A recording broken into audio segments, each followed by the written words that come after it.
ये आईएमएफ की रिपोर्ट है और आईएमएफ की रिपोर्ट में पढ़ देना चाहता हूं सभापति महोदय कि यूनाइटेड स्टेट का जो जीडीपी है वो 30.62 ट्रिलियन डॉलर है और उसका जीडीपी ग्रोथ जो है वो 2%। चाइना जो है उसकी इकोनॉमी 19.4 ट्रिलियन है और उसका जो जीडीपी ग्रोथ है वो 4.8%। और जर्मनी का 5 ट्रिलियन है, उसका जीडीपी ग्रोथ 0.2% है।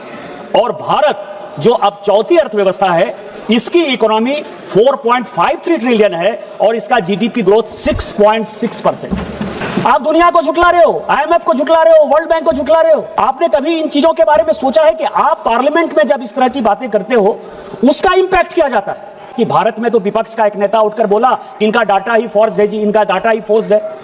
डाटा तो आपका फोर्स था।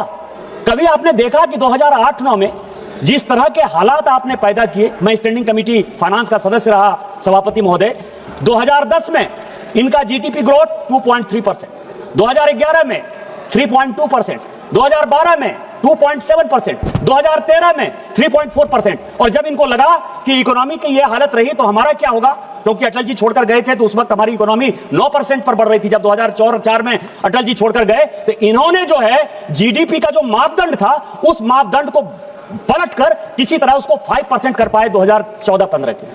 आप अपनी तरह ही लोगों को समझते हो।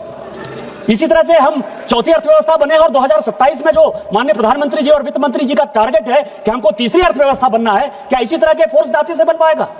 कभी तो शर्म करिए।